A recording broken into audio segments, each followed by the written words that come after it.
ধন্যবাদ। খুব সুন্দর দুটি পালা আয়োজিত অনুষ্ঠানে সম্মানিত সভাপতি সাহেব তিনি আমাদেরকে দিয়ে দিলেন। গুরু এবং শিষ্য, গুরুর ভূমিকায় রেখেছেন মনির সরকার ভাইকে, শিষ্যর ভূমিকায় রেখেছেন আমি চন্দ্রা আমাকে। গুরু শিষ্য পালা, আমরা যে পালা করি না কেন সর্বশেষ একটা ভাব চলে আসে, সেটা গুরু এবং শিষ্য।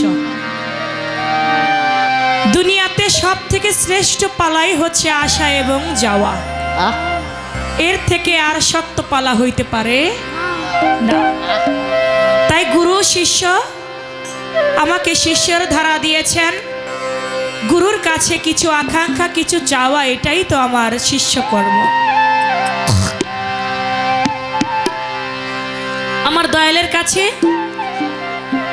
শিষ্য মানে আকাঙ্ক্ষাকারী, গুরু যিনি তিনি হয় পূর্ণকারী। আমায় যদি আকাঙ্ক্ষা না রাখি গুরু পূর্ণ করতে পারবে না। আগে তো আমার আকাঙ্ক্ষা করতে হবে, তারপরে গুরু দয়া করে তার দয়ার সাগর দিয়ে আমাকে পরিপূর্ণ করে দিবেন। তা আমার দয়ালের কাছে সূরা মুজাদালার আয়াত নং 12 সেখানে বলেছেন, হে রসুল, আপনার সাথে যদি কেউ কখনো কোনো গুরুত্বপূর্ণ কথা বলতে আসে, সে যেন তার আগে কিছু নজরানা আপনাকে দিয়ে তারপরে যেন আপনার সঙ্গে আলাপ আলোচনা রাখে। তাহলে এক গুরুকে নজরানা দিতে হবে, এটা কোরআনে আছে সূরা মুজাদালার আয়াত নং 12-তে। তাহলে গুরুর কাছে যে আমি আজকে মূল্যবান কিছু জানতে চাইবো, অবশ্যই তাকে আমার নজরানা দিতে হবে। তাই গুরুকে অস্বীকার করে নয়, গুরুকে স্বীকার করেই আমার পালা করতে হবে। তাই সেদিকে লক্ষ্য রেখে গুরু চরণে, আপনাদের সকলের চরণে একটি ভক্তি দিয়েই আমি আমার পালা শুরু করতে চাই।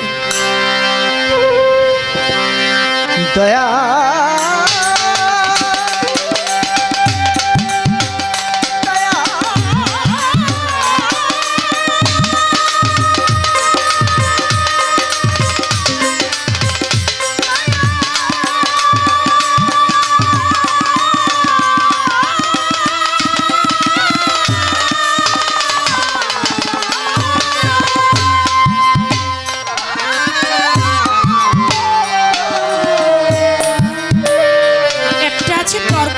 শিষ্য, আরেকটা আছে গুরু স্বীকার করে গান করা শিষ্য। এটা কোনো হাট বাজারের গান না যে আমি তর্ক করে গান করব। এটা একটা পীরের দরবার, একটা অলির দরবার। গুরুর কাছে কেন যাব? গুরুর কাছে যাবার বিষয় কি? গুরু ধরলে কি হবে, না ধরলে কি হবে? গুরু কারা হইতে পারবে, কারা হইতে পারবে না? গুরুর লক্ষণ কি? কারা ভক্ত হইতে পারবে, কারা পারবে না? সেই কিছু মূল্যবান কথা থেকে একটি গান আমি রাখি, আশা করি আমার গুরুজি সুন্দরভাবে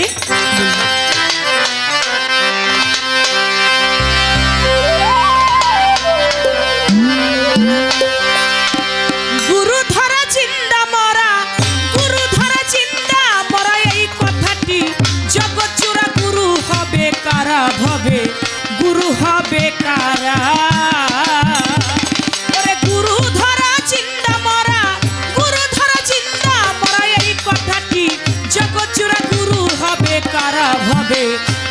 হবে কারা?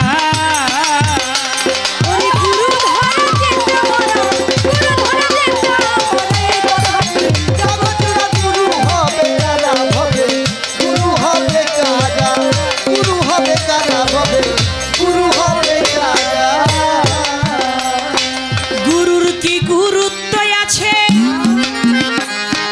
বলো তুমি আমার কাছে? বাজান আমার কি অর্জন, কি বর্জন করে গুরু হইল তারা? আমি গুরু হইল তারা।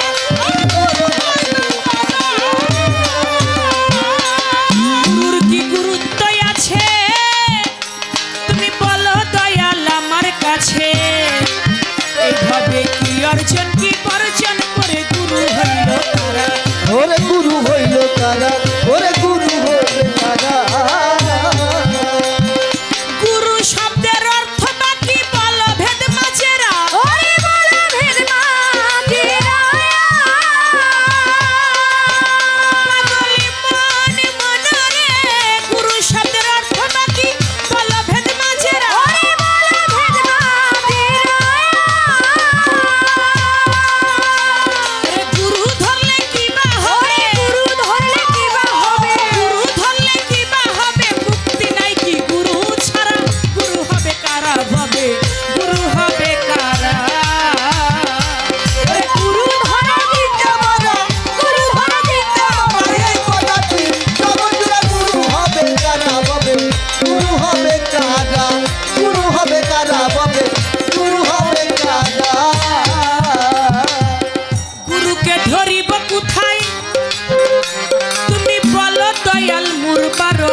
এরা গুরুকে ভজিব কোথায়, গুরুকে ধরিব কোথায়, তুমি বলো কথার মূল বারতা। এইভাবে কি অর্জন কি বর্জন করে ভক্ত হইল এরা। ভক্ত হইল এরা, ভক্ত হইল এরা। আমি কি জ্ঞানে গুরুকে ভজব ভেবে হইলাম সারা, ওরে ভেবে হইলাম সারা। মনে মনে রে কি জ্ঞানে গুরুকে ভজব ভেবে হইলাম সারা।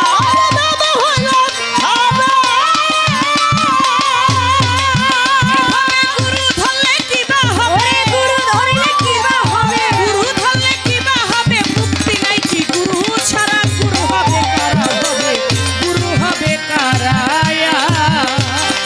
গুরু ধরা দিতে বলা, গুরু ধরা দিতে বলা, এই কথাটি জগৎজোড়া গুরু হবে কারা ভবে, গুরু হবে কারা, গুরু হবে কারা ভবে, গুরু হবে কারা। গুরু ধরা জিন্দা মরা, এই কথাটি জগৎ জোড়া। গুরু হবে কারা? আমরা আসল গুরু চিনব কেমন করে? যদি আমরা আসল গুরু চিনতে না পারি, তাহলে একটা কথায় আছে, ভাত খাও সেই না গুরু ধরো যাই না। জীবনে দুইটা ঠক নাকি কোনোদিন উঠে না, যে বিয়ে করে ঠকছে আর যে জীবনে গুরু নির্বাচন করে ঠকছে। এই ঠকা নাকি কোনোদিনও তার উঠে না। তাহলে আমরা যেন প্রত্যেকটা মানুষ গুরু নির্বাচন করে যেন আমরা না ঠকি, আমরা যেন সঠিক একজন কামেল মুর্শিদের হাতে হাত রাখতে পারি, যে আমাদেরকে সুপথ দেখিয়ে আল্লাহ পর্যন্ত পৌঁছে দিতে পারবে। কারণ জজের কোর্ট পর্যন্ত যেতে হলে তো একা যাওয়া যাবে না, এখানে তো উকিলের দরকার আছে। তাহলে আমার উকিলটা সঠিক কিনা এটাও আমার বুঝে নিতে হবে। তাই সেখান থেকে আমি গুরুর কাছে জানবো। বাবা আপনি বলবেন এই গুরু কারা হবে, গুরু আসল গুরুর লক্ষণগুলা কি কি দেখে বুঝতে পারবো যে না আমার ফজলু চান সত্যিকারী একজন আল্লাহর ওলি। গুরুর কি গুরুত্ব আছে বলে দিবা আমার কাছে। কি অর্জন কি বর্জন করে গুরু হয়েছে তারা, যারা গুরু হয়েছে তারা কি অর্জন করেছে এবং কি বর্জন করে তারা গুরু হয়েছে। গুরু শব্দের অর্থ বাকি বলভেদ মাঝেরা। গুরু ধরলে কি বা হবে, মুক্তি নাই কি গুরু ছাড়া। গুরু ধরতেই হবে এমন কি বাধ্যতামূলক? গুরু ছাড়া কি কোনো মুক্তি নাই? যদি মুক্তি না থাকে এটাও বলবেন, আর যদি মুক্তি থাকে তাও বলবেন। অনেক মানুষ আছে না যে মুরিদ হয় নাই, না মুরিদ হয়ে মারা গেছে, এমন কিন্তু অনেক মানুষ আছে। আপনি বলবেন বাবা যারা মুরিদ না হইয়া মারা গেছে তারা কি দোজকে আছে নাকি তারা জান্নাতে আছে? হ্যাঁ, তাকে কোন অবস্থা আছে, তাদের অবস্থাটা কি? সত্য কথা। তারা কি ভাব, মুরিদ হইলে কি হবে, না হইলে বা কি হবে? যারা মুরিদ না হয়ে মারা গেছে তাদের উপায়টা কি হবে? আমি মুরিদের উপরেই কথা রাখছি, যেহেতু আমার প্রথম আসর। গুরুকে ধরবো কোথায়? সবাই বলে গুরু ধরো গুরু ধরো। হ্যাঁ, আমি যে গুরু ধরবো, গুরুর ধরবোটা কোথায়?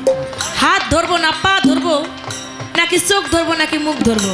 হ্যাঁ, অনেকেরই আছে না গুরুর যে হাত ধরবো, অনেকের আছে কিন্তু দুইটা হাত নাই। অবশ্যই। তারা যে গুরুর হাতে হাত রাখবে, কেমনে হাত রাখবে?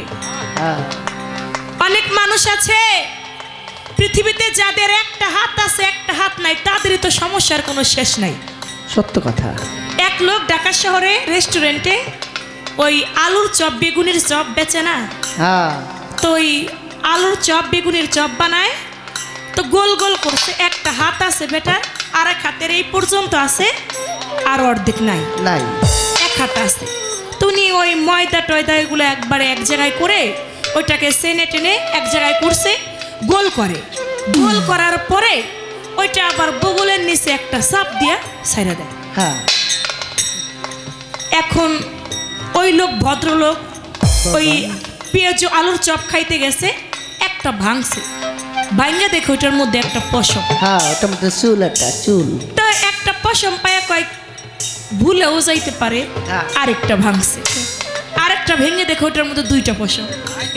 এখন দেহে পশমের কারখানায় কি রে এত পশম করতো না। জিজ্ঞেস করছে মেসি আর কে, এই হ্যাট, বেটা। প্রথম একটা আলুর চপ দিছো এটার মধ্যে একটা পশম, দ্বিতীয় আরেকটা মাংস এটার মধ্যে 2টা পশম, এগুলা কি? যদি কাউকে খাওয়াইতে চাও তোমরা ভালো মতো খাওয়াবে, পরিষ্কার পরিচ্ছন্নতা ভাবে, এগুলা কি করো? কয় ভাই আপনি আমাকে রাগারাগি করেন না, যে লোকটা এটা বানায় আপনি একটু তার কাছে আসেন। কারখানায় চলেন, কারখানায়। নিয়ে গেছে তার কাছে, যায় দেখে লোকটা ওই যে ওইটা বানাইতেছে, গোল করে বগলের নিচে একটা চাপ দিয়া ছেড়ে দেয়। বুঝার বাকি ওনার আর রইলো না। বুঝা বাকি রইলো না পশম হ্যাঁ। কই থেকে কোন কারখানা থেকে আসে? দয়াল, দুনিয়ায় যার একটা হাত আছে, একটা হাত নাই, তারই তো সমস্যার কোনো শেষ নেই। আর যার 2টা হাতই নাই সে কেমন করে গুরুর হাতে হাত রাখবে? সে কেমন করে গুরুর হাতে হাত রাখবে? তাহলে আমাদের বুঝতে হবে গুরুরকে হাতই ধরতে হবে নাকি পা ধরতে হবে নাকি মুখ ধরতে হবে, আসলে গুরুর ধর্মটা কোথায় এটা আপনি একটু বলে দিবেন। গুরুকে ধরিব কোথায়? খুলে বলো মূল 12টা কি অর্জন কি বর্জন করে ভক্ত হইল এরা। এই যে আমার কাউসার ভাই আজকে রাত্রের আমার যে টাকা বাইনার টাকা সম্পূর্ণ টাকা উনি দিয়ে দিবে কি আমাকে আগেই দিয়ে দিছে, আসার আগেই তিনি সম্পূর্ণ টাকা বিকাশে পাঠাই দিছে। এমন কমিটি আমার জীবনে আমি দেখি নাই। আসার আগেই শিল্পীর টাকা সব দেওয়া শেষ, আমি এখন গান করবো আর বাড়ি যাব। তো এই যে যেই ভক্ত কিন্তু সবাই হইতে পারে না। গুরু মিলে ঘরে ঘরে, ভক্ত মিলে কপালের ফেরে। ভক্ত তো সবাই হইতে পারে না। তাই বলবো বাবা কি অর্জন কি বর্জন করলে ভক্ত হওয়া যায়? কি জ্ঞানে গুরুকে ভজব ভেবে হইলাম সারা, গুরু ধরলে কি বা হবে, মুক্তি নাই কি গুরু ছাড়া। এবার গানের মধ্যে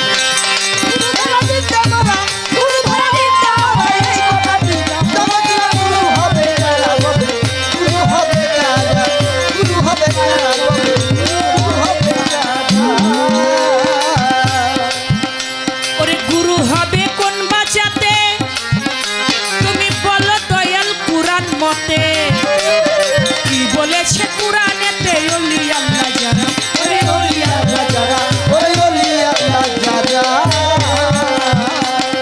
গুরু হবে কোন বাঁচাতে, গুরুর জাত কি? গুরু কি হিন্দু, গুরু কি মুসলিম, গুরু কি বৌদ্ধ না গুরু খ্রিস্টান? গুরুর জাতটা কি?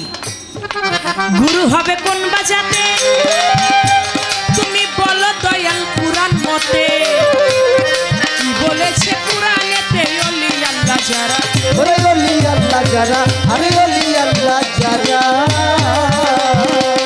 একটি জিনিস বর্জন করা খেলাফতের ধারা, ওরে খেলাফতের ধারা।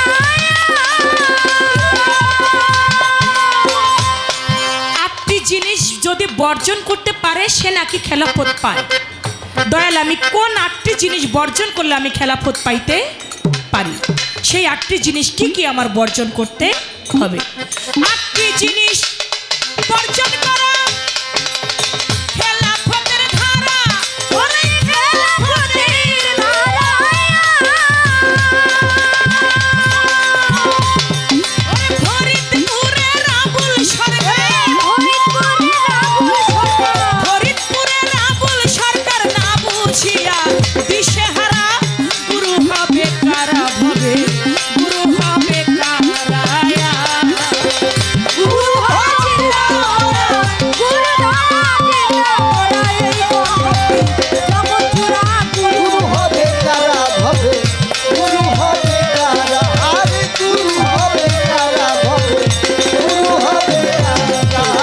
গুরুধারা চিন্তা মরা, গুরুধারা চিন্তা মরা, এই কথাটি জগৎ জোড়া, গুরু হবে কারা ভবে, গুরু হবে কারা ভবে, ঢেলা কমবে, গুরু হবে কারা।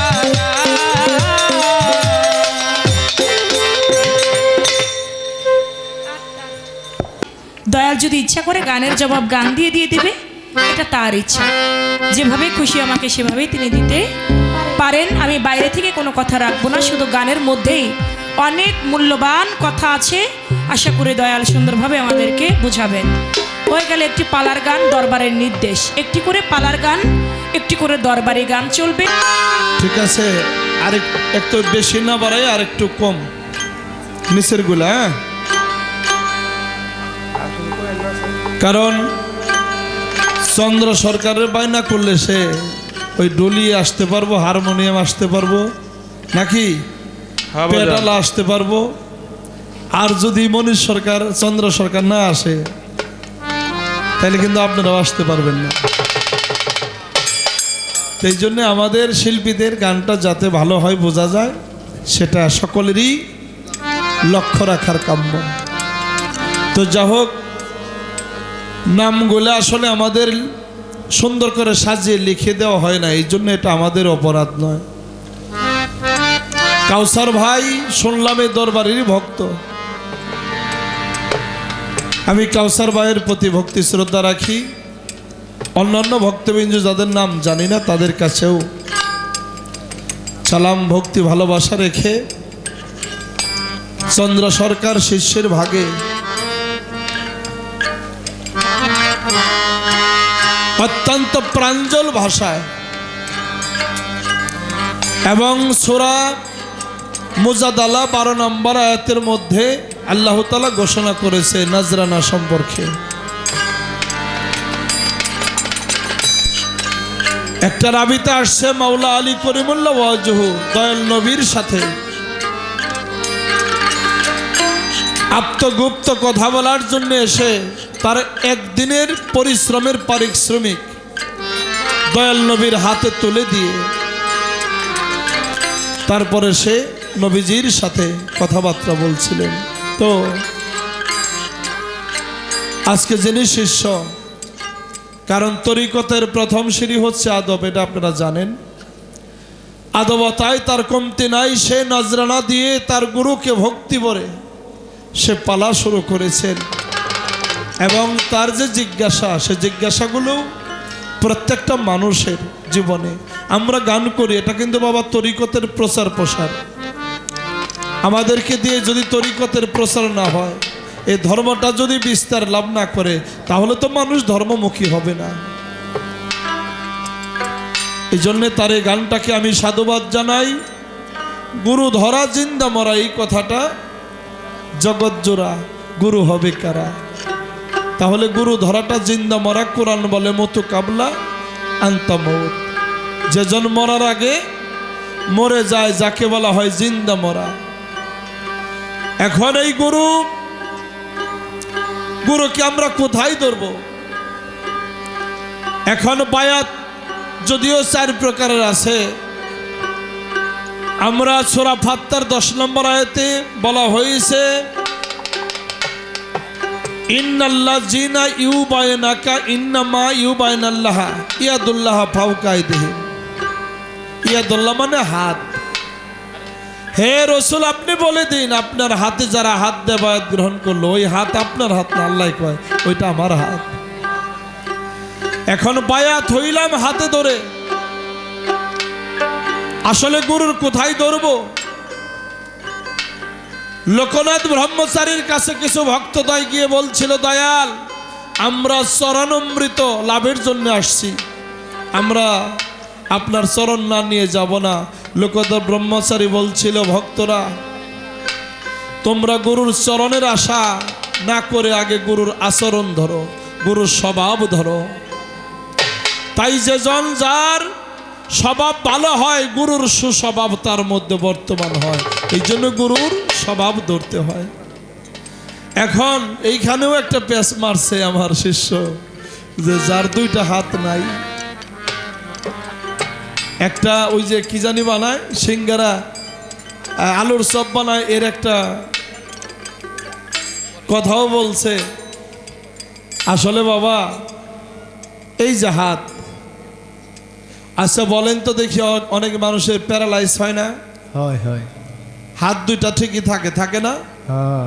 এই হাতের মধ্যে আরেকটা হাত আছে, সেই হাতটা যখন চলে যায়, তখন এই হাতের মধ্যে মশাই কামড়ায়, পিঁপড়ায় কামড়ায়, এই হাত লাড়াচাড়া করতে পারে না। তাই গুরুর পাক চরণ জড়িয়ে ধরো তোমার খেয়ালের হাত দিয়া। মুর্দা কলব জিন্দা হবে উঠবে কণা দিয়া, আল্লাহ আল্লাহ বলবে পাখি অহে রাত্র দিন, চুন হলদে মিশলে যেমন হয়ে যায় লাল। তাহলে খেয়ালের হাত দিয়া গুরুর পাক কদম সব সময়ের জন্য জড়িয়ে ধরে রাখতে হবে। এখন গুরু যারা ধরে নাই, ধরা ছাড়া মারা গেছে, আমি কি বলবো, এটা মেসকাতুল মাসাবি 128 পৃষ্ঠায় এখানে বলা হয়েছে হযরত ওমর ইবনে রাদিয়াল্লাহু উনি ওনার থেকে আসছে যে বায়াত ব্যতীত কোনো ব্যক্তি যদি মারা যায় তার জাহিলিয়াতে মৃত্যু হয়, জাহিলিয়াতে মৃত্যু হলে সে কাফের অবস্থায় মারা যায়। এখন তার জন্য তো উলাইকাল হুমুল কাফিরুন হাক্কা, উনি তো নির্ভেজাল কাফের হয়ে মারা যায়, তার জন্য তো জাহান্নাম, কারণ স্বভাব গুণেই তার সুরত হবে। এই বিষয়টা পরিষ্কার করলাম। তার গানের মধ্যে আসছে দয়াল, ভাত খাবো সেই না গুরু ধরবো হইলে যাই না। কথাটা সত্য। বিয়া করে যারা ঠকছে তারা পুরা কবাইলা, তার সে বড় পুরা কবাইলা হইলে যারা গুরু ধরে ঠেকছে নাকি বাবা। আমাদের রমেশ শীল একটা গান লেখছে, গুরু মন্ত্র সর্বমন্ত্র সার, গুরু বিশ্বাস হইলে দেখবি সবই একাকার, ভবে সদ্গুরু মিলে নাই যাহার রমেশ কয় জনমই বিফল। গুরু নামে বিশ্বাস রেখে চল, গুরু কবু দেহদারি নয়, অনন্ত অসীম গুরু অখণ্ড অব্যয়, গুরু পূর্ণ ব্রহ্ম আনন্দময়, গুরু ব্যাপক অখণ্ড মণ্ডল। তাহলে গুরু দেহদারি না, আর সদ্গুরু না মিললে, আজকে জেনে আমার শিষ্য এই কথাটা আপনাদের স্মরণ করিয়ে দেওয়ার জন্য, যাতে জানি গুরু ধরবো, যাকে ধরবো তাকে দিয়ে যেন আমি যে রোগের রোগী আমার সেই রোগ যেন ভালো হয়। তাহলে সেই গুরু কোথায় পাবো? আর একটা গানের মধ্যে সাধক লেখছে, তার কাছে পড়িও তোমরা আহলে বায়াত, যার আছে রুহানি সুরাত, যার আছে রুহানি শক্তি, তারে দেখলে জাগে ভক্তের হৃদয়ে ভক্তি, সেই তো দিতে পারে মুক্তি কঠিন পুলসরাত। এই কথাগুলো শোনেন, আমি কিন্তু জবাব করতেছি বাবা। সদ্গুরু বা আসল গুরু কে? এই যে কথাগুলো বলতেছি, কামেল পীরের মরণ নাই সত্য, যার কথা শুনলে ভক্তের মন হয় পবিত্র, সেই তো দিতে পারে মাত্র আল্লাহর সুসংবাদ। কারণ একজন কামেল পীরে যা কয় সেটা আল্লাহ কয়, কারণ সে হয় আল্লাহর বন্ধু। এই কথা বলেন না। তাই বাবা, তারে বলি জানিও নির্ছয়, বলার আগেই যে জন তোমার এই মনের কথা কয়, সর্বগুণে গুণী সে হয়, নাই তার কোনো জাত, সে হলো খোদার জাত। হিন্দু মুসলিম বৌদ্ধ খ্রিস্টান এই কোনো জাতি সে না, সে হলো খোদার জাত। গুরু হইল জাতে খোদা। তাই ধরা মুর্শেদ, চেনো হাকিকত, যারে দেখলে মনে হয় এই নূরে মুহাম্মদ। আপনাদের টাঙ্গালের সুশীল কয়, কর খেদমত বসে দিবারাত। যারে দেখলে আল্লাহ রসুলের কথা মনে হয়, যারে দেখলে মোহব্বত জাগে, যারে দেখলে দুনিয়ার কথা ভুল পড়ে যায়, ও তার আখি দুটি ছলো ছলো, মৃদু হাসি বদন খানা, ভাব দেখলেই তার যাইরে চেনা।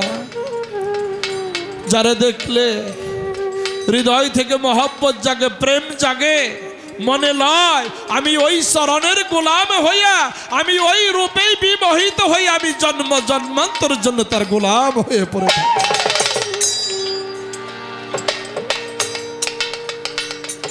গুরু হইতে গেলে বর্জন করতে হয়। দলিলে আসছে,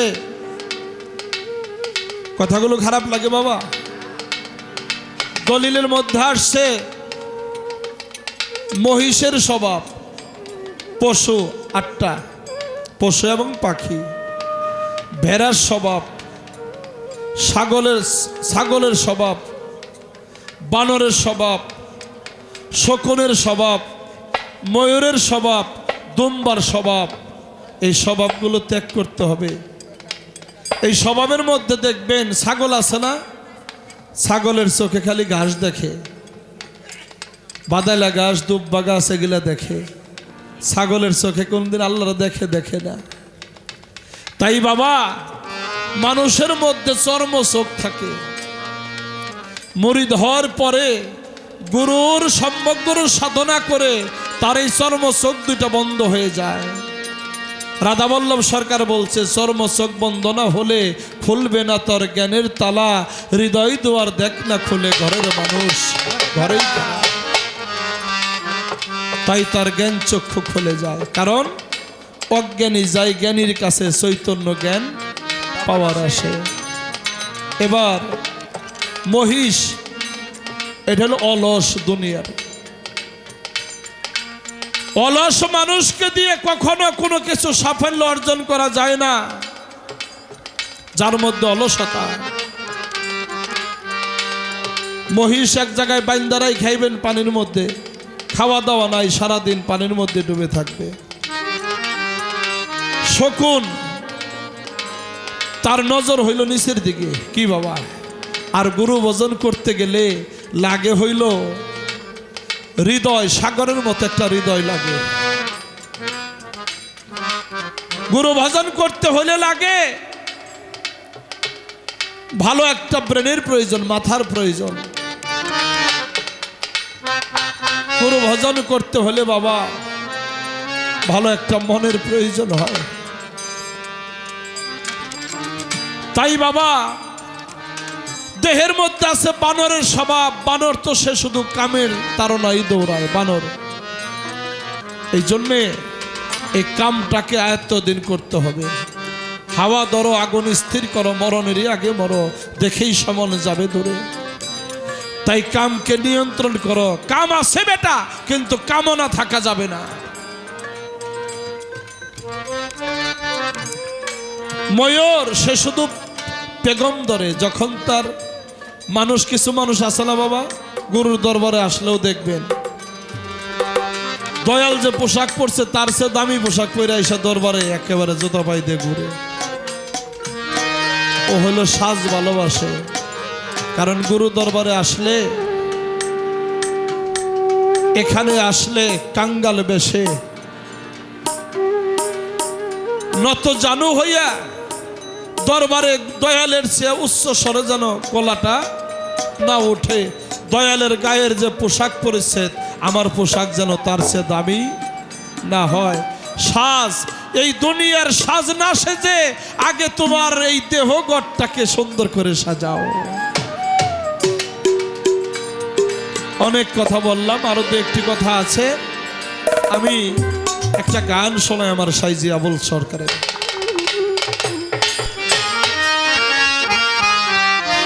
এই দিকটা বাতাস আয়, বাতাস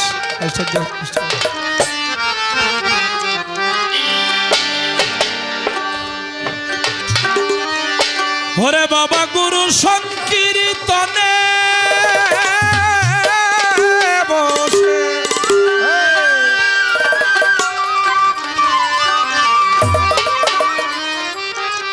ওরে বাবা গুরু সংকীর্তনে বসে,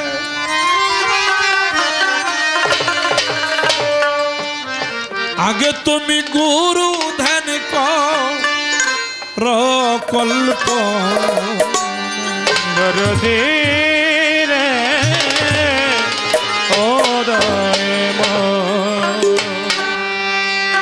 ডাকরে মন গুরু বলে, গুরু নাম কবু ভুলো না।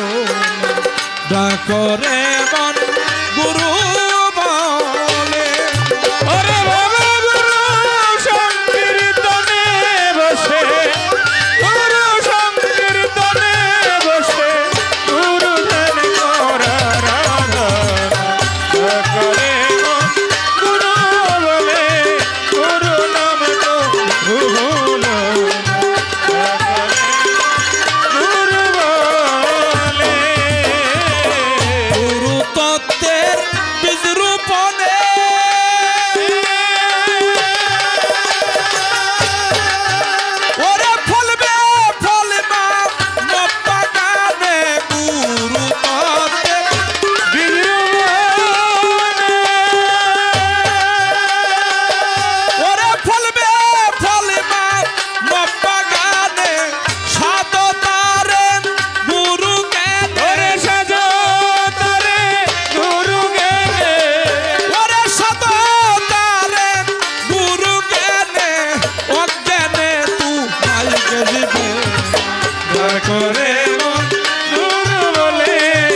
ধ্যানে হবে পাপে মতি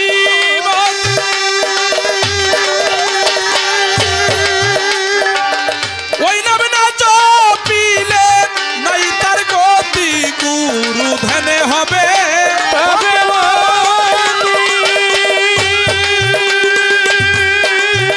ওই নামে না জপিলে নাই তার গতি বাবা জ্বালায় মেরে বাতি ওরে জ্বালায় মেরে বাতি আজীবন কর আরাধনা করে মন গুরু বলে গুরু নাম কহো করে গুরু বলে ওরে বাবা গুরু সংকীর্তনে বসে গুরু ধ্যান করা গুরু বলে গুরু নাম কহো নাম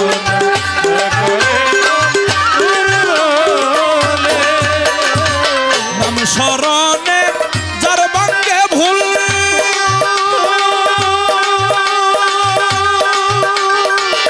ওরে তার প্রেমে বাহাসি ভুল নাম স্মরণে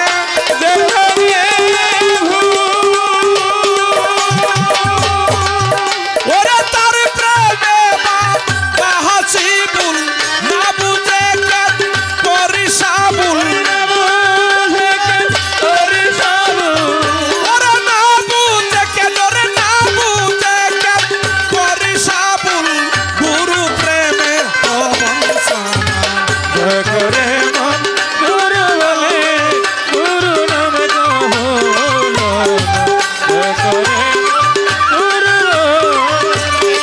ওরে বাবা গুরু সংকীর্তনে বসে গুরু সংকীর্তনে বসে গুরু ধ্যান করা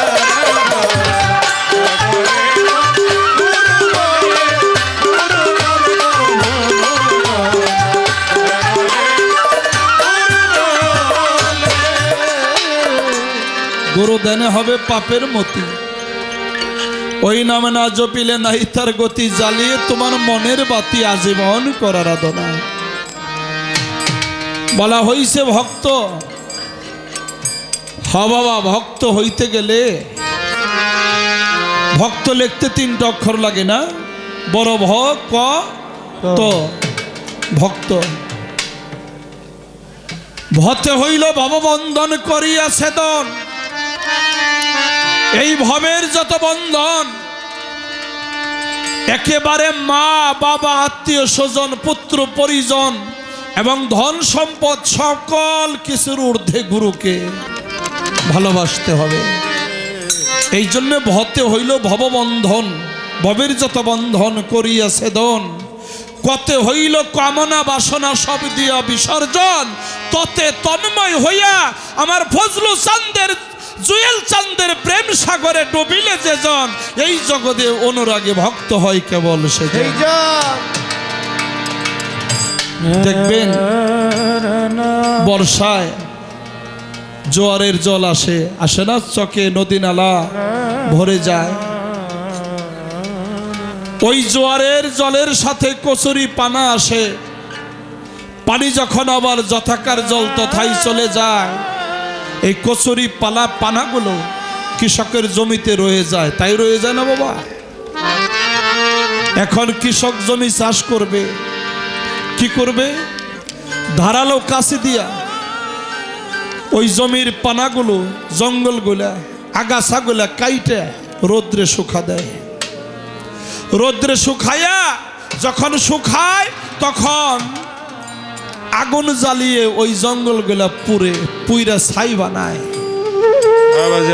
ওটা কিন্তু আসিল জঙ্গল যখন পুরছে ছাই হয়েছে এই ছাই কিন্তু কৃষক ফেলে দেয় না এটা হয়ে যায় মঙ্গল এটা সার হয়ে যায় এটা কৃষক তার নিজের জমিতেই ছড়িয়ে ছিটিয়ে দিয়ে থাকে জঙ্গল মঙ্গল হয়ে যায় তেমনি করে এই দেহ জমির মধ্যে আগাছা আছে কাম ক্রোধ লোভ মোহ মত মাৎসর্য মুর্শিদ নামের অস্ত্র দিয়ে এগুলোকে কেটে ইশকের আগুনে জ্বালাইয়া নিজের আয়ত্তদিন করতে হবে, তবে এই জঙ্গলই হয়ে যাবে মঙ্গল। এরা হয়ে যাবে আমার কি, আমার সহযোগী। এরা আর আমার কথার বাইরে কখনো চলবে না। তাই বাবা, ভক্ত হওয়াটা অনেক কঠিন, বিশাল বিষয়। মুখে বলি গুরু ভজি, অন্তরে সেই ভাব আসে না। এটা বিশাল একটা বিষয়। গা বেটা গা।